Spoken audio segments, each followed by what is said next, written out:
ஒரு மிக முக்கியமான ஒரு சமுதாய பிரச்சனைக்காக இங்கே வந்துட்டு கொண்டிருக்கிறீர்கள். ஒரு மரத்துல ஒரு காய் கனியான பிறகு அந்த கனி மரத்திலிருந்து கீழே விழுந்தாக வேண்டும். இது உலகத்தினுடைய இயற்கையினுடைய நியதி. தமிழகத்தில் இன்னைக்கு 38 மாவட்டங்கள் இருக்கிறது. கடைசியாக 2020 மயிலாடுதுறை மாவட்டம் 38வது மாவட்டமாக பிரிக்கப்பட்டது. திராவிட முன்னேற்ற கழகம் ஆட்சிக்கு வந்து 4 வருடம் 10 மாத காலத்தில் அந்த 38 மாவட்டத்தில் கூடுதலாக ஒரு மாவட்டமும் கூட சேர்க்கப்படவில்லை. பல ஆண்டு காலமாக இந்த பகுதியினுடைய மக்களுடைய எதிர்பார்ப்பு பாலதண்டாயுதபாணி சுவாமி முருகபெருமான் இருக்கக்கூடிய அந்த மண் உலகம் முழுவதும் பழனி என்று சொன்னால் தெரியாதவர்கள் தமிழினத்தில் யாரும் இருக்க முடியாது. அப்படிப்பட்ட ஒரு பெயர். பிறந்த குழந்தையிலிருந்து வயதான முதியவர் வரை தன்னுடைய வாழ்நாளில் ஒரு நாளாவது பழனியில முருகபெருமானை தரிசிக்க வேண்டும் என்று வரக்கூடிய பக்தாதிகள் தினமும் 40,000 பேர் வெளியூரிலிருந்து பழனியில முருகபெருமானை மட்டும் பார்ப்பதற்காக வருபவர்கள். அது சனி ஞாயிறு இந்த 2 நாட்கள்ல 60,000-ஆக பெருமளவுள்ள பக்தர்கள் வரக்கூடியவர்கள். எல்லாவற்றையும் தாண்டி பழனியில் இருக்கக்கூடிய முருகபெருமானுடைய கோவில் வருமானம் உண்டி மூலமாக வருவது. உண்டியில் பணம், மக்கள் உள்ள போடக்கூடிய தங்கம், வெள்ளி, கோவில்ல விற்கக்கூடிய பலவிதமான விஷயங்களுக்கெல்லாம் வரக்கூடிய பணம், ஏன் பக்தர்கள் கொடுக்கக்கூடிய முடி காணிக்கையிலிருந்து வரக்கூடிய வருமானம் எல்லாத்தையும் சேர்த்துனீங்கன்னா பழனி கோவிலுடைய ஆண்டு வருமானம் என்பது 220 கோடி ரூபாயை தாண்டக்கூடிய தமிழகத்தினுடைய வருமானத்தில் மிகப்பெரிய கோயிலாக இருக்கக்கூடிய பழனி கோவில். பக்கத்தில் சுற்றுலா தலமாக இருக்கக்கூடிய கொடைக்கானல் ஒரு ஆண்டுக்கு 25 லட்சத்திலிருந்து 40 லட்சம் வரை காலத்தை பொறுத்து அத்தனை நண்பர்கள் வெளியே இருந்து வரக்கூடிய கொடைக்கானல் பகுதி. எதை அடிப்படையாக வைத்து பார்த்தாலும் கூட பழனி வேறொரு மாநிலத்தில் இந்தியாவில் இருந்திருந்தால் இன்னார் அது ஒரு மாவட்டமாக நிச்சயமாக பிரித்தெடுத்திருப்பார். இத்தனை ஆண்டு காலமாக கோரிக்கை வைத்தும் தொடர்ச்சியாக பேசியும் 2021 சட்டமன்ற தேர்தலில் திராவிட முன்னேற்ற கழகத்தினுடைய இன்றைய சட்டமன்ற உறுப்பினராக இருக்கக்கூடியவர் நிச்சயமாக இதை மாவட்டமாக பிரிப்போம் என்று சொல்லியும் இன்றைய முதலமைச்சராக இருக்கக்கூடிய ஐயா மு.க. ஸ்டாலின் அவர்கள் வாக்குறுதி கொடுத்தும் கூட இந்த போராட்டத்தை இந்த நேரத்தில் நடத்த வேண்டிய கட்டாயம் நமக்கு இருக்கிறது. அருமை சொந்தங்களே, அது மட்டும் இல்ல, பெரிய அளவில் பெண்கள் வந்திருக்கின்றார்கள், விவசாய பெருமக்கள் வந்திருக்கின்றார்கள். வேலையெல்லாம் முடித்துவிட்டு சாயங்காலம் வந்திருக்கிறீங்க. காரணம் என்னன்னா, தமிழகத்தில் 39 மாவட்டமாக ஒரு மாவட்டம் வர வேண்டும் என்றால் முழு தகுதியும் இருக்கக்கூடிய அந்த பழனி வர வேண்டும் என்கின்ற ஒற்றை நம்பிக்கையில் நின்று கொண்டிருக்கின்றோம். நம்முடைய போராட்டம் என்பது ஆளுங்கட்சியை திராவிட முன்னேற்ற கழகத்தை எதிர்த்து இருந்தாலும் கூட நம்முடைய போராட்டம் எல்லா அரசியல் கட்சிக்கும் கூட ஒரு கவன ஈர்ப்பு போராட்டமாக நடத்தி கொண்டிருக்கின்றோம்.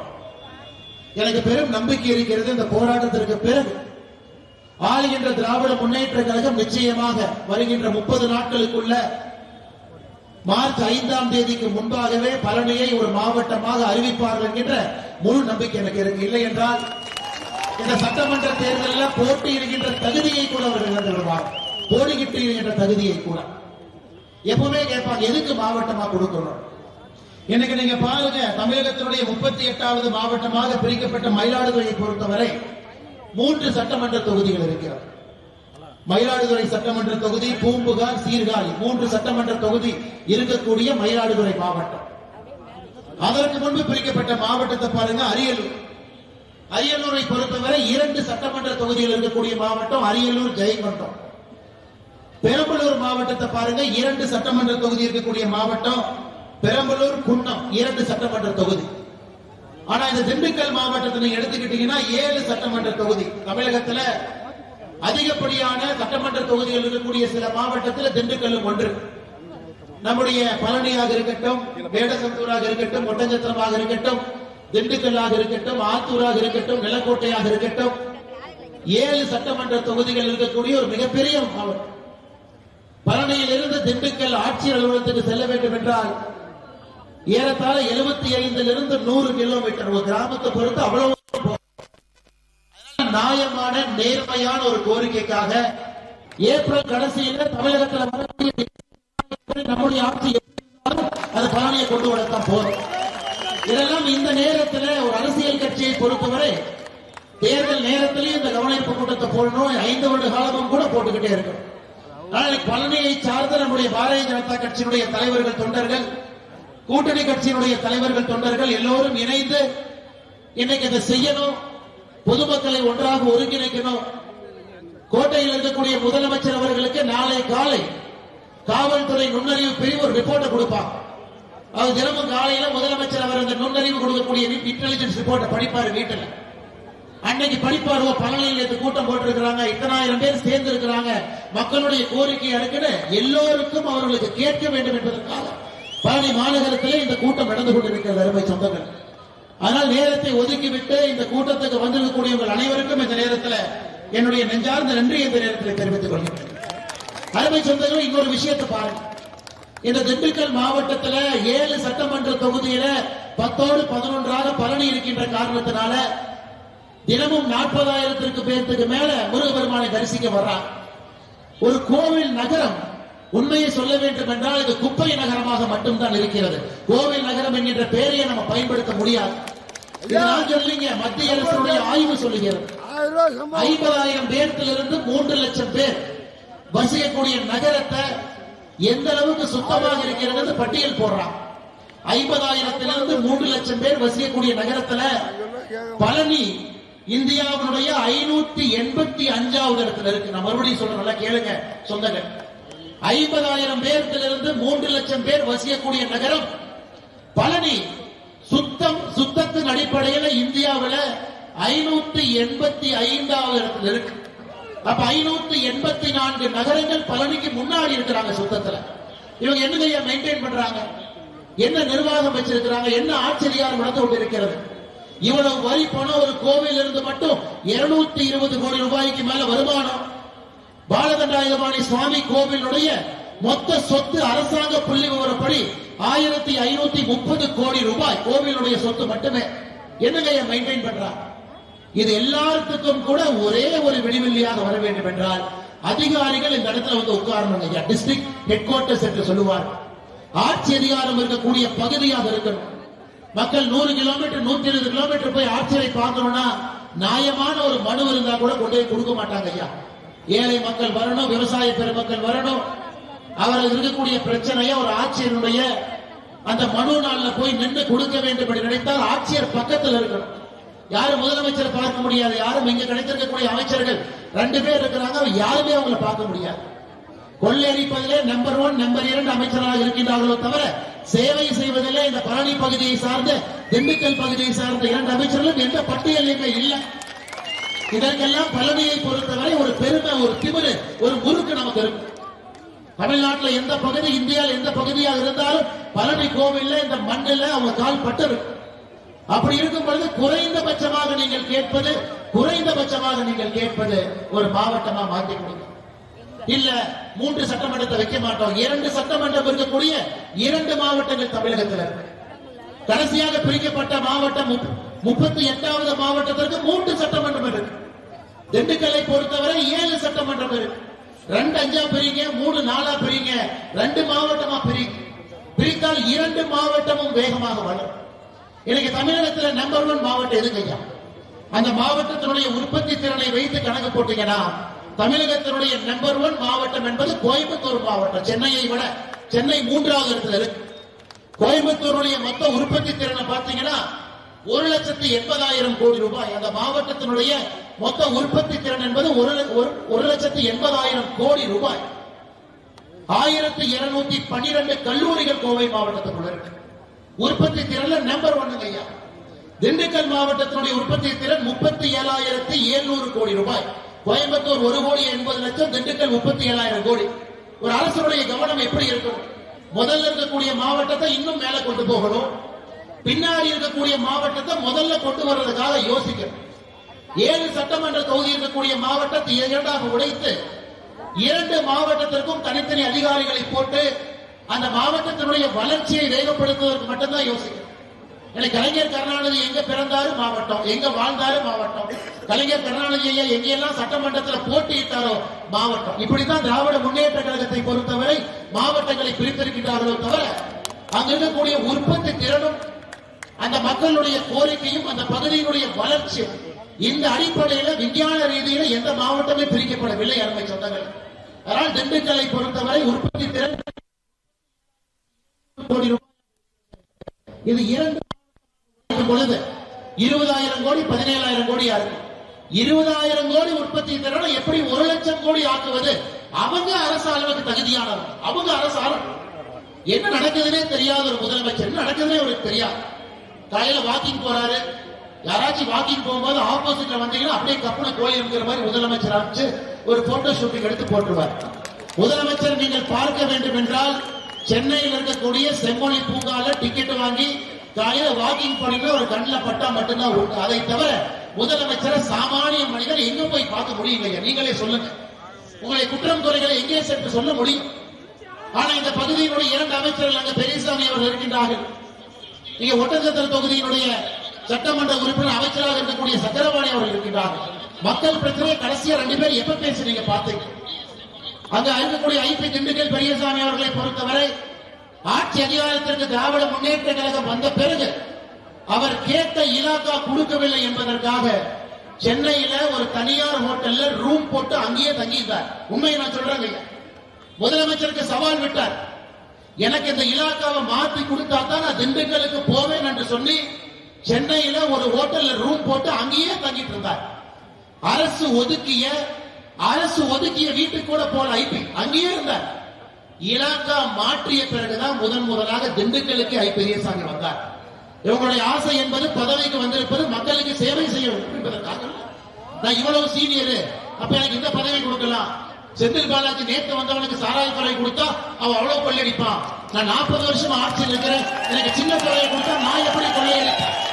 இன்னைக்கு திராவிட முன்னேற்ற கழகத்துடைய அமைச்சர்களை பார்த்தீங்கன்னா கொள்ளையடிப்பதற்கு பெரிய மந்திரி கொடுத்தீங்கன்னா அதை வாங்கிக்கும்.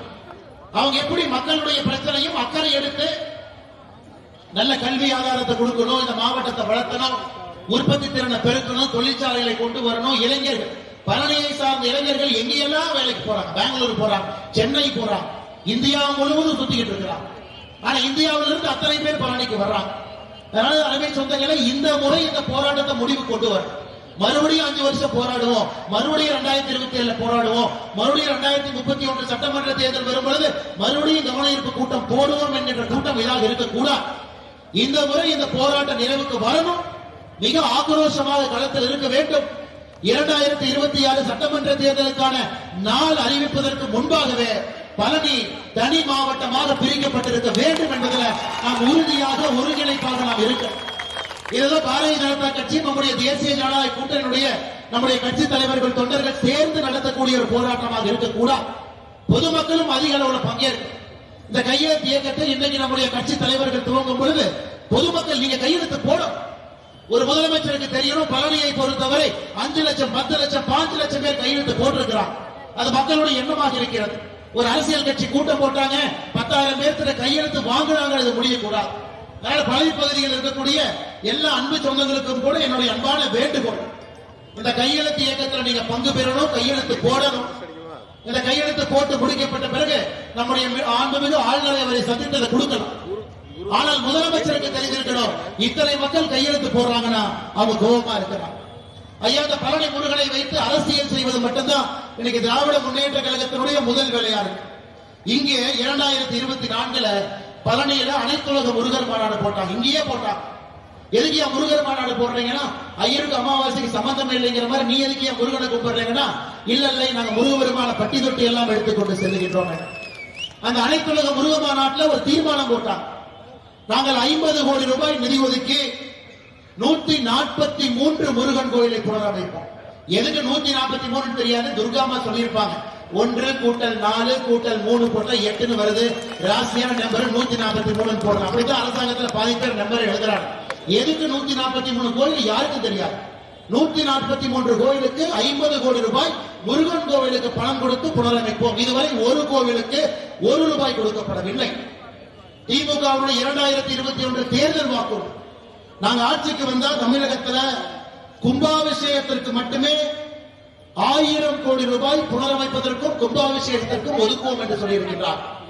மாநில அரசினுடைய நிதிநிலை அறிக்கை எடுத்து படிச்சீங்கன்னா 2021-22 பூஜ்ஜியம் 1 ரூபாய் ஒதுக்கப்படவில்லை. 2022-23 பூஜ்ஜியம் 1 ரூபாய் ஒதுக்கப்படவில்லை. 2023-24 30 கோடியே 15 லட்சம் ரூபாய் ஒதுக்கினார்கள். 2024-25 51 கோடியே 78 லட்சம். இன்னைக்கு மொத்தமா பாத்தீங்கன்னா 82 கோடி ரூபாய் 4 ஆண்டுகளை ஒதுக்கி இருக்கிறார். இன்னும் சில நாட்கள் நிதிநிலை அறிக்கை கொடுக்க போறாங்க. அன்னைக்கு தெரியும் 5வது ஆண்டு எவ்வளவு ஒதுக்கி இருக்கிறார். 1000 கோடி ரூபாய் இந்து கோவிலுடைய புனரமைக்க கொடுப்போம் என்று சொல்லி வெறும் 82 கோடி ரூபாய் ஒதுக்கி இருக்கக்கூடிய திராவிட முன்னேற்ற கழகம் எங்க? ஆனா எங்கேயாவது கும்பாபிஷேகம் நடந்தா இந்த காக்காக்கு மூக்கு வைத்த மாதிரி முதலாளாக சேகர்பாபு அங்க போய் நிற்பார். எங்கேயாவது கும்பாபிஷேகம் நடந்தா போதும், சம்பந்தமே இல்லை. யாரோ பணம் கொடுத்திருப்பாங்க, யாரோ பெயிண்ட் அடிச்சிருப்பாங்க, யாரோ கொத்தனார் என்ன வேலை பார்த்திருப்பாங்க, ஊருக்காரங்க யாரு கை காலிலையோ விழுந்து அவங்க பணத்தை வசூல் பண்ணி கும்பாபிஷேகம் பண்ணுவாங்க. ஆனா சேகர்பாபு கரெக்டா இந்த பள்ளி செவுத்துல ஒட்டுற மாதிரி அந்த கும்பத்துக்கு பக்கத்தில் நின்று கொண்டிருப்பார். ஆனால் எந்த ஒரு வாய்ப்பும் கூட திரும்ப நீங்கள் கொடுக்க மாட்டீர்கள் என்கிற ஒரு நம்பிக்கை எனக்கு இருக்கு. 2026 திராவிட முன்னேற்ற கழகத்துக்கு நீங்க வாய்ப்பு கொடுக்க போறது இல்லை. ஆனாலும் திராவிட முன்னேற்ற கழகத்துக்கான அபாயமணி என்பது நீங்க தேர்தல் அறிவிக்கின்ற நாட்களுக்கு முன்பு என அறிவித்த பிறகு மாநில அரசு எந்த ஒரு முடிவையும் அறிவிக்க முடியாது. இந்திய தேர்தல் ஆணையத்துடைய ஆணைப்படி அதற்கு முன்பாக பழனி மாவட்டத்தை அறிவிக்க வேண்டிய கட்டாயமும் கடமையும் உங்களுக்கு இருக்கு. காரணம், திராவிட முன்னேற்ற கழகம் சார்பாக யாராவது பழனி சட்டமன்ற தொகுதியில வேட்புமனு சொன்னாங்க நீங்க விடக்கூடாது, இரவு போட்டு நிறுத்திடலாம். அந்த அளவுக்கு மோசமாக நாம் இருந்தால் மட்டும்தான் இதற்கு ஒரு தீர்வு கிடைக்கும் என்கின்ற முழு நம்பிக்கை. சமீபத்தில் பாருங்க, டிஎன்பிஎஸ்சி நிறைய இளைஞர்கள் இருக்குது. தமிழ்நாடு பப்ளிக் சர்வீஸ் கமிஷன் இன்னைக்கு இளைஞர்களுக்கு அரசாங்க வேலைக்கு செல்ல வேண்டும் என்றால் இந்த குரூப் எக்ஸாம் பரீட்சை தான் எழுத முடியும். குரூப் 2, குரூப் 2A அதற்கான பரீட்சை நடக்குதுங்க ஐயா. மொத்தமா 9000 பேர் எழுதுறாங்க. 9000 பேர் பங்கு பெறக்கூடிய பரீட்சை. சென்னையில 3 சென்டர். பிரசிடென்சி காலேஜ் போறவங்க மாத்தி ஹால் டிக்கெட்ல எம்ஏபி வைஷ்ணவ கல்லூரி போய், எம்ஏபி வைஷ்ணவ கல்லூரி போறவங்க ஹால் டிக்கெட்டை மாத்தி பச்சையப்பாக்கு போ. 9000 பேருக்கு நீ ஹால் டிக்கெட் கொடுக்கணும். 3 IAS அதிகாரிகள், ஏகப்பட்ட அதிகாரிகள் டிஎன்பிஎஸ்சி உட்கார்ந்து இருக்கிறாங்க. அதுக்கு ஒரு போர்டு இருக்கு. டிஎன்பிஎஸ்சி என்பது முதலமைச்சருடைய நேரடி கட்டுப்பாட்டில் இருக்கக்கூடிய ஒரு அமைப்பு. இளைஞர்கள் அரசின் மீது ஒரு நம்பிக்கை வைத்து நான் பரீட்சை எழுதி என்னோட பேப்பரை யாரும் நேர்மையா திருத்தி பணம் வாங்காம எனக்கு ஒரு அரசு வேலை கிடைக்குங்கிற நம்பிக்கையோடு இருக்கக்கூடிய ஒரு ஆலயம் என்பது TNPSC, Tamil Nadu public service commission. நான் எழுதுற பேப்பரை நேர்மையா படிப்பாங்க, நேர்மையா மார்க் போடுவாங்க, எனக்கு வேலை கிடைக்கும். முதலாக சுதந்திரத்திற்கு பிறகு தமிழகத்தில் முதலாக டிஎன்பிஎஸ்சி குரூப் 2 பரீட்சை நிறுத்தி வைக்கப்பட்டது 2 நாட்களுக்கு முன்பு. சுதந்திரத்திற்கு பிறகு தமிழகத்தில் முதலாக இந்த கேடுகட்ட திராவிட முன்னேற்ற கழக ஆட்சியில் நடந்தது. அதான் நான் ஸ்டாலின் ஐயா கேட்கலான்னு இருக்கிறேன். ஐயா, நீட் பரீட்சை நிறுத்துறேன்னு சொல்லிட்டு டிஎன்பிஎஸ்சி நிறுத்தி வச்சிருக்கீங்க. நீங்க இத்தனால சொன்னது நீட்டை நிறுத்துது. நீட்டை நிறுத்தினாச்சு சில பேர் சந்தோஷப்படுவாங்க. டிஎன்பிஎஸ்சி பரீட்சையை நடத்த முடியல. அதன் பிறகு நகர்ப்புற நிர்வாகம் மற்றும் குடிநீர் வழங்குதல். இன்னைக்கு பழனியை நான் சொன்னது 50,000 பேரிலிருந்து 3 லட்சம் பேர் வசிக்கக்கூடிய ஊர். இந்தியாவில் 585வது இடத்துல சுத்தத்தில் இருக்கு. நம்ம விட 584 நகர் முன்னாடி இருக்காங்க. அப்ப நகர்ப்புற நிர்வாகம் அவங்களுடைய வேலை. நகர்ப்புற நிர்வாகம் என்ன வேலை செய்யறாங்கன்னு பார்த்தா, அந்த துறையினுடைய அமைச்சர் கே நேரு அவர்கள் மீது ஆதாரப்பூர்வமாக 3 ஊழல் புகாரை இடி என்போர்ஸ்மென்ட் டைரக்டரேட் சொல்றாங்க. 888 கோடி ரூபாய் நீங்க பணம் வாங்கிக்கிட்டு நீங்க வேலை கொடுத்தீங்க. அதுல 888 கோடி ரூபாய் லஞ்சம் வாங்கிருக்கீங்க. நகர்ப்புற நிர்வாகத்துல குடிநீர் வழங்கல் துறையில இன்ஜினியர் யாரையெல்லாம் ரெக்ரூட் பண்ணீங்களோ கடந்த 4 ஆண்டுகள்ல இத்தனை பேரிடம் பணம் வாங்கி கொண்டு 45 லட்சம் ரூபாய் வரை வாங்கி இருக்கின்றார். 45 லட்சம் ரூபாய் வரைக்கும் இன்ஜினியர் பணம் வாங்கி வேலை போட்டிருக்காங்க. அதிலே பெறப்பட்ட லஞ்சம் மட்டுமே 888 கோடி. நகர்ப்புற நிர்வாகத்துறையில பணி செய்யக்கூடிய கான்ட்ராக்டர் அவர்களுக்கு கமிஷன் வாங்கி பில்ல ரிலீஸ் பண்றதுக்கு 1020 கோடி ரூபாய். அரசு பணியாளர்களை நகர்ப்புற நிர்வாகத்துறையில பணியிடை மாற்றம் செய்வதற்கு 365 கோடி ரூபாய் ஊழல். இது ஒரே ஒரு துறையில அரசாங்க அதிகாரிகள் இடம் மாற்றுவதற்கு ஊழல், அரசாங்க அதிகாரிகளை ரெக்ரூட் பண்றதுக்கு பணியாளை கொடுப்பதற்கு ஊழல், நடந்த வேலைக்கு அங்க இருக்கக்கூடிய டெண்டர் எடுத்தவங்களுக்கு கமிஷன் கொடுத்து டெண்டர் கொடுக்கிறதுக்கு ஒரு ஊழல். அப்ப அடிப்படையே ஊழலாக இருக்கும் பொழுது எப்படி ஒரு நகரத்தை சுத்தமாக வைப்பதை பற்றி இவர்கள் யோசிப்பார்கள். ஊழல் என்பது எல்லா இடத்திலும் பரவி கிடக்கும். ஒரு போட்டி பரீட்சையை ஒழுக்கமா நடத்த முடியும். பழனி என்பது தமிழகத்தை இந்தியாவை பெருமை பேரை சொல்லக்கூடிய நகரமா இருக்கும். திருப்பதிக்கு போங்க, எப்படி இருக்குன்னு பாருங்க. திருப்பதிக்கு போங்க, இன்னைக்கு திருப்பதியை பொறுத்த வரைக்கும் டிரான்ஸ்பரண்டா போட்டிருக்காங்க. நாம் முடி காணிக்கை கொடுத்திருக்கின்றோம். அந்த முடியினுடைய விற்பனை மட்டுமே 165 கோடி ரூபாய். திருப்பதி தேவஸ்தானம் எல்லாத்தையும் பார்த்துக்கலாம், எவ்வளவு வருமானம் பார்த்துக்கலாம். பழனியை பொறுத்தவரை எங்கேயுமே எதுவும் சொல்ல மாட்டாங்க. ஆர்டிஐ போட்டாலும் சொல்ல மாட்டாங்க. 220 கோடி வருமானம் கட்ட கணக்கு போனா 30 ஆர்டிஐ போட்டு தனித்தனியா வாங்கி மொத்தமா சேர்த்துனா தான் 220 கோடி. திராவிட முன்னேற்ற கழகத்தை பொறுத்தவரை ஆட்சியில் இருக்கும் பொழுது கோவில் வருமானம்னா என்னன்னு சொல்லவே கூடாது. கோவில்ல இவ்வளவு வருமானம் வருதுன்னா நம்ம கேள்வி கேட்போம். ஏன்டா 220 கோடி ரூபாய் வருமானம் வருஷத்துக்கு வருது, நீ வசதி பண்ணிருக்கியா? நீ தண்ணி வச்சிருக்கிறியா? ஃபேன் போட்டிருக்கிறியா? நல்ல டாய்லெட்டுகள் கொடுக்கிறியா? இத்தனை பேர் இந்த ஆண்டு நானும் வந்திருந்தேன், போன ஆண்டு உங்களை போல் வந்திருந்தேன். இத்தனை பேர் நம்ம தைப்பூசத்தன்னைக்கு வர்றோம். இத்தனை ஆயிரம் லட்சக்கணக்கான பேர் வர்றாங்க. எங்கேயாச்சும் ரோட்ல நடந்து வர முடியலாங்க ஐயா? செருப்பு போடாம அத்தனை பேர் வர்றாங்க. கண்ணாடி துகள்கள், பியர் பாட்டில், பிளாஸ்டிக் துகள், அத்தனை பேர். தமிழ்நாட்டுக்கு வெளியே கேரளால இருந்து ஒருத்தவங்க வந்து பார்த்தாங்கன்னா நம்ம பழனியை பார்த்து என்ன நினைப்பாங்க? என்ன நினைப்பாங்க நம்ம ஊரை? அப்ப நீங்க என்ன கேள்வி வைப்பீங்க? 220 கோடி ரூபாய் உனக்கு வசூல் ஆகுது, அதுல ஒரு 20 கோடி நீ பழனிக்கு செலவு பண்ணா கூட இந்த நகரம் உயர்ந்து விடுமே. அப்ப உங்களுக்கு டேட்டா கொடுக்க கூடாது. அப்ப 220 கோடிங்கிற டேட்டாவே உங்களுக்கு சொல்ல மாட்டாங்க. உண்டி கலெக்ஷன் 2 மாசத்துக்கு ஒருக்க 15 கோடி, 3 மாசத்துக்கு ஒருக்க 18 கோடி. அதை தவிர பழனி கோவில் இருந்து எந்த ஒரு இன்ஃபர்மேஷன் டேட்டாவுமே உங்களுக்கு கிடைக்காதப்ப எப்படி இருக்கக்கூடிய மக்கள் கேட்பார்கள்? என்னுடைய கோவில், என்னுடைய ஊர், என்னுடைய கோவிலுக்கு செலவு பண்ணாம அந்த பணத்தை எங்கே எடுத்துட்டு போறேன்? அதனால்தான் அருமை சொந்தங்களே, இந்த முறை இவ்வளவு பக்கத்துல நீங்க வந்துட்டீங்கன்னு விடக்கூடாது. பழனியை பொறுத்தவரை தமிழகத்தினுடைய 39வது மாவட்டமாக இது வரணும். இது வரலன்னா இன்னொரு ஐடியா வச்சிருக்கேன். நம்ம அண்ணன் கடகராஜனை யாரையாச்சும் பிடிச்சி ஜோசிகாரரை பிடிச்சி துர்கா மாட்ட ஆமா அந்த பழனியை 39 அறிவிச்சிட்டீங்கன்னா உறுதியா ஆட்சி பதெல்லாம் சொன்னீங்கன்னா அது கடைசி வழி.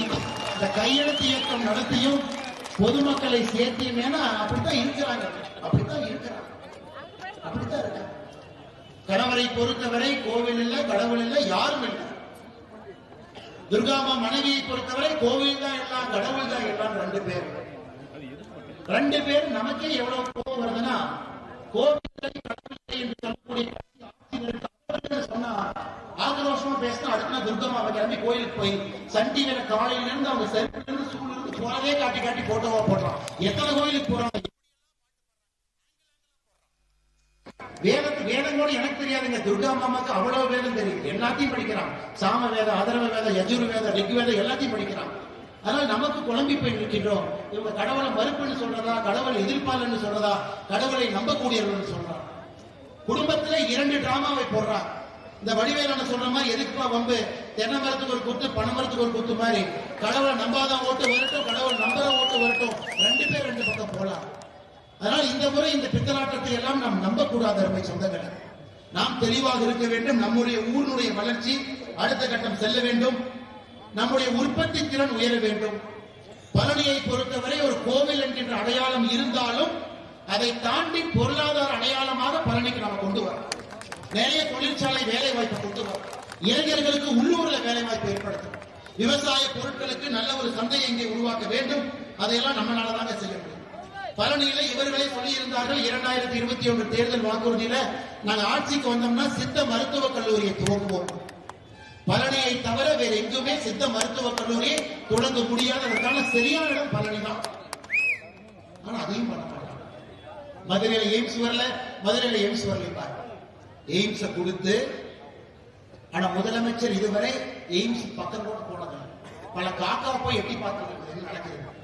ஆனா தமிழகத்தினுடைய முதலமைச்சர் அந்த பக்கம் கூட போல. நீங்களே சொல்லுங்க, யார் பிள்ளையாக இருந்தாலும் கூட, பக்கத்து வீட்டு பிள்ளையாக இருந்தாலும், நம்ம வீட்டு பிள்ளையாக இருந்தாலும் நாங்க போய் கேட்போம், அம்மா குழந்தை நல்லா இருக்காங்களாமா, எப்படி இருக்கிறாங்க கேட்போம்.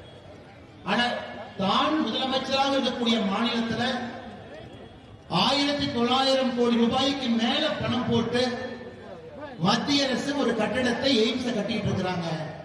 4 ஆண்டுகள் 10 மாசமா அந்த பக்கம் எட்டி கூட பார்க்கல. அதுக்குள்ள முதலமைச்சரை விடுங்க, தமிழகத்தினுடைய மருத்துவத்துறை அமைச்சர் எட்டி பார்க்கல. ஏன் சரி, அந்த பகுதியில் இருக்கக்கூடிய திமுக உள்ளூர் அமைச்சர் எட்டி பார்க்கல, திமுக எம்எல்ஏ எட்டி பார்க்கல. ஆனா சட்டமன்றத்தில் கோஷம் போடுவாங்க, எய்ம்ஸ் எப்ப கட்டுவீங்க, எய்ம்ஸ் எப்ப கட்டுவீங்க. அருமை சொந்தங்களே, இந்த வருஷ கடைசியில எய்ம்ஸ் மக்கள் பயன்பாட்டுக்கு வருது. இந்த வருட கடைசியில் இந்தியாவில் புதுடெல்லிக்கு வெளியே 2வது பெரிய எய்ம்ஸாக நம்முடைய மதுரை இருக்க போகிறது. ஆனா இவங்க மனசு வச்சு, இவங்களும் நம்மோடு கை சேர்ந்து, மோடியோடு கை சேர்ந்து முதலமைச்சரும் உள்ள போய் ஆரோக்கியமான அரசியல் செய்திருந்தால் 2 ஆண்டுகளுக்கு முன்பே எய்ம்ஸ் மக்களுடைய பயன்பாட்டுக்கு வந்திருக்கும். எய்ம்ஸ் நிலத்துல மரத்தை வெட்டுவதற்கான அனுமதி கேட்டு 1.5 ஆண்டுகள் கழித்து லோக்கல் பஞ்சாயத்து அனுமதி கொடுத்தாங்க. 1.5 ஆண்டுகள் கழித்து என்னெல்லாம் செய்ய முடியும், எப்படியெல்லாம் செய்ய முடியும், எங்கே எல்லாம் தாமதப்படுத்த முடியும் என்பதையெல்லாம் செய்துவிட்டு இன்னைக்கு இங்க சித்த மருத்துவ கல்லூரி கட்டுவோம் என்று சொல்லி ஒரு செங்கலை கூட வைக்கிற இந்த ஒத்த செங்கல்காரர் ஒருத்தர் வருவார். பழனியில சித்த மருத்துவ கல்லூரி என்று சொல்லும், ஒத்த செங்கலை கூட. ஆனா தேர்தல் பிரச்சாரத்தப்ப இந்த ஒத்த செங்கல்காரர் வருவாரு, மேல ஏறுவாரு, என்ன நடக்குதுன்னே தெரியாது. காலையில் 2 மணிக்கு படுத்து தூங்குவாரு, சூரியன் போனதுக்கு அப்புறம் 12 மணிக்கு எந்திரிப்பார். அருமை சகோதரர் உதயநிதி ஸ்டாலின் பேப்பரை கொடுப்பாங்க, எடுத்து படிப்பார். செங்கலுக்கான ஒரு செங்கலை தூக்குப்பார். அவருக்கு கையில பால் டாயில் கொடுத்தா கூட தூக்கி இருப்பார். அவருக்கு கையில எண்ணெய் கொடுத்தா கூட தூக்குவார். செங்கலை கொடுத்து தூக்குனாரு, தூக்கி காமிச்சிட்டார். எதுக்கு தூக்குறோம், எதுக்கு மக்கள் முன்னாடி பேசுறோம், எதற்காக மக்கள் இருக்கின்றோம் என்று தெரியாது. நமக்கு துணை முதலமைச்சர் குடும்பாட்சி என்று சொல்லுகின்றோம். தன்னுடைய மகனை சினிமாவிலிருந்து கடத்திக்கிட்டு வந்து அரசியல் துறை, எம்எல்ஏ, தனியாக கவர்னர் அலுவலகத்தில் தனியாக பதவியேற்பு விழா தன்னுடைய மகன். இன்னைக்கு மகனுக்கு முக்கியத்துவம். தங்கச்சி கனிமொழி அடிச்சுக்கிறாங்கன்னு சொல்லிட்டு அந்த அம்மாவே நீ கிளப்பிட்டார். நீ போய் தமிழ்நாடு ஃபுல்லா சுத்தி மக்கள்கிட்ட போய் தேர்தல் வாக்குறுதி வாங்கிட்டு வாப்பாங்க. ஏன்னா அவங்க மாணவர்களுக்கு நாம போன மக்கள் திரும்ப கேட்பாங்க, 511 தேர்தல் வாக்குறுதி கொடுத்தீங்களே, எத்தனை வாக்குறுதி நிறைவேற்றினீங்க முதலமைச்சர் கேட்பதற்காக தன்னுடைய தங்கச்சி அனுப்பிவிட்டிருக்கிறார். அவங்களை பார்த்து மக்கள் கேள்வி கேட்டும், அவங்களுக்கு இந்த பிரச்சனை வரும். ஆனால் அருமை சொந்தங்களே, நான் பேசுவது அரசியலாக இருந்தாலும் கூட மிக முக்கியமாக நாம் இங்கே நின்று கொண்டிருப்பது பழனி ஒரு மாவட்டமாக அறிவிக்கப்பட வேண்டும் என்பதற்காக நிற்கின்றோம். ஒரு கிராம நிர்வாக அலுவலர், ஒரு VAO 1000 ரூபாய் லஞ்சம் வாங்கினா அதை கோழியை பிடிக்கிற மாதிரி 4 பேர் பிடிப்பாங்க.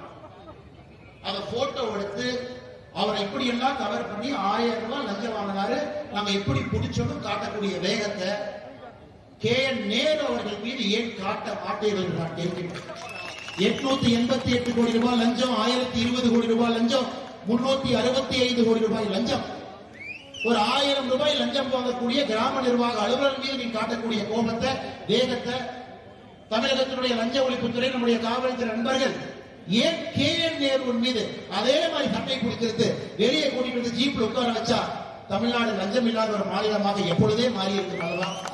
அதுதான் அருமை சொந்தங்களே, இந்த தேர்தலை பொறுத்தவரை என்ன சொன்னாலும் கூட நீங்கள் தெளிவா இருக்கணும். உள்ளூர் பிரச்சனை முக்கியம், தமிழ்நாட்டினுடைய பிரச்சனை முக்கியம், இந்தியாவுடைய பிரச்சனை முக்கியம். 3ஐயும் சேர்த்து நீங்க யோசிக்கணும். உள்ளூர் பிரச்சனையை தீர்ப்பா, தமிழ்நாடு நல்லது பண்ணப்பா, இந்தியாவுக்கு நல்லது பண்ண. அது போன்ற அரசியல் சக்திக்கு வாய்ப்பு கொடுங்க. தேசிய ஜனநாயக கூட்டணிக்கு இந்த முறை வாய்ப்பு கொடுங்க. நிச்சயமாக நீங்கள் கொடுப்பீர்கள், அது உறுதியாக நமக்கு தெரியும். நம்முடைய இன்றைய எதிர்கட்சி தலைவர், தேசிய ஜனநாயக கூட்டணியுடைய முதலமைச்சர் வேட்பாளர் அண்ணன் எடப்பாடி பழனிசாமி அவர்கள் இதே பழனியில் சொல்லியிருந்தாங்க, நாங்கள் ஆட்சி அமைத்து வரும் பொழுது பழனியை மாவட்டமாக அறிவிப்போம் என்று சொல்லியிருந்தார். அதே வாக்குறுதியை தான் இன்னைக்கு எடப்பாடி சொல்றாங்க. ஏன்னா நமக்கு 2021 அந்த வாய்ப்பு கிடைக்கல.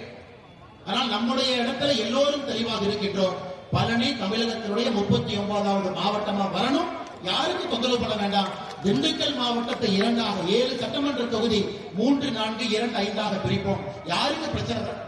நம்ம தேவையில்லாம போய் இவங்க மேல கை வச்சா, இல்ல நான் கோயம்புத்தூர்ல இருக்கிறேன், நான் வரல, நான் திருப்பூர்ல இருக்கிறேன், வரல, யாருக்கும் பிரச்சனை வேண்டாம். எங்கேயே 7 சட்டமன்றத்தை 2ஆ பிரிப்போம், 2ஐயும் வளர்ப்போம், 2ஐயும் 1 லட்சம் கோடி கொண்டு போவோம், 2னுடைய உற்பத்தி திறனை வளர்ப்போம். அப்படித்தான் நம்முடைய சிந்தனை இருக்க வேண்டும் என்று சொல்லி மிக அற்புதமான இந்த கூட்டத்தை நடத்தி கொண்டிருக்கக்கூடிய, இந்த கூட்டத்தை தலைமை தாங்கிக் கொண்டிருக்கக்கூடிய பழனி சட்டமன்ற தொகுதியினுடைய பாரதிய ஜனதா கட்சியினுடைய அமைப்பாளராகவும் முன்னாள் மாவட்ட தலைவராக இருக்கக்கூடிய அருமை சகோதரர் இந்த பழனி கனகராஜ் அவர்கள் வைத்துக் கொண்டு வீடு வீடாக சென்று பேசிக் கொண்டிருக்கிறார். அவருக்கு என்னுடைய சிறப்பு நன்றிகளை இந்த நேரத்தில் தெரிவித்துக் கொள்கின்றேன்.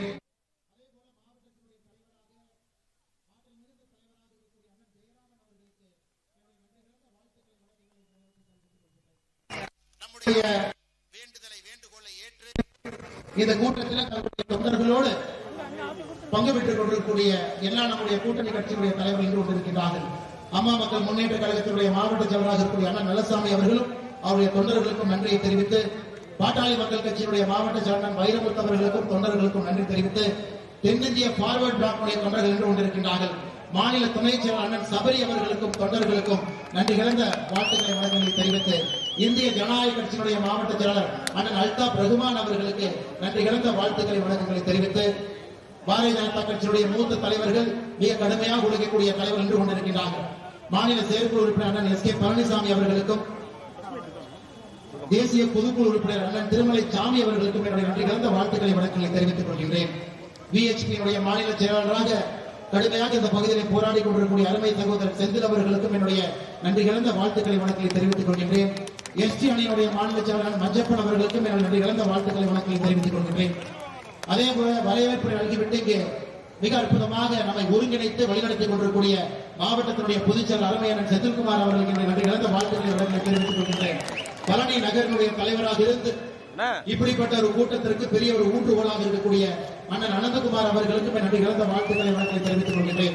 ஒன்றிய தலைவர் பழனி கிழக்கு பிரகாஷ் அவர்களுக்கும், ஒன்றிய தலைவர் பழனி மேற்கு கவிதா சிவகுமார் அவர்களுக்கும், மாவட்ட துணைத் தலைவர் ரஞ்சிதம் அவர்களுக்கும், மாவட்ட துணைத் தலைவர் மதன்குமார் அவர்களுக்கும், மாவட்ட பொருளாளர் ஆனந்த் அவர்களுக்கும், மாவட்ட செயலாளர் ஜெய் கணேஷ் அவர்களுக்கும், மாவட்ட செயலாளர்கள் ஸ்ரீகலா பரமேஸ்வரி அவர்களுக்கும், இந்த மேடையில் இருக்கக்கூடிய எல்லா பாரதிய ஜனதா கட்சியின் அற்புதமான தொண்டர்களுக்கும், நன்றியுரை வழங்குவதற்கு தயாராக இருக்கக்கூடிய மாவட்ட செயலர் அருமை சகோதரர் ஸ்ரீதர் அவர்களுக்கும், மிக முக்கியமாக சகோதரிகளுக்கு நேரத்தை கொடுத்து அதை பற்றி கவலைப்படாமல் நிகழ்ச்சியை முடித்துவிட்டு 10 மணிக்கு வீட்டுக்கு போனாலும் பரவாயில்லை வந்திருக்கக்கூடிய தாய்மார்களுக்கும் சகோதரிகளுக்கும் பாதத்தை தொட்டு வணங்க என்னுடைய சிறப்பு நன்றிகளை தெரிவித்துக் கொள்கின்றேன்.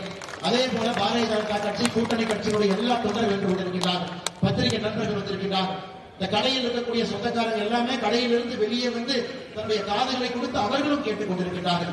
அவர்களுக்கும் என்னுடைய சிறப்பு வணக்கத்தை, குறிப்பாக காவல்துறை நண்பர்கள் நமக்கு அனுமதி அளித்து பாதுகாப்பு கொடுத்து இந்த இடத்தில் நின்று கொண்டிருக்கின்றார்கள். அவர்களுக்கும், இதனால் பொதுமக்களுக்கு இடையூறாக இருக்கும் எதையும் பொருட்படுத்தாம ஒரு நல்ல காரியத்துக்கு தானே கூட்டம் பெறாங்க நமக்காக இடம் கொடுத்த பொதுமக்களுக்கும் இந்த நேரத்தில் நன்றி தெரிவித்து, மிக முக்கியமாக இந்த போராட்டத்தை இந்த முறை வெற்றியோடு முடிப்போம் என்று சொல்லி மனதை கொஞ்சம் கூட தளர விட்டுறாதீங்க. இதே ஆக்ரோஷத்தோடு இருங்க.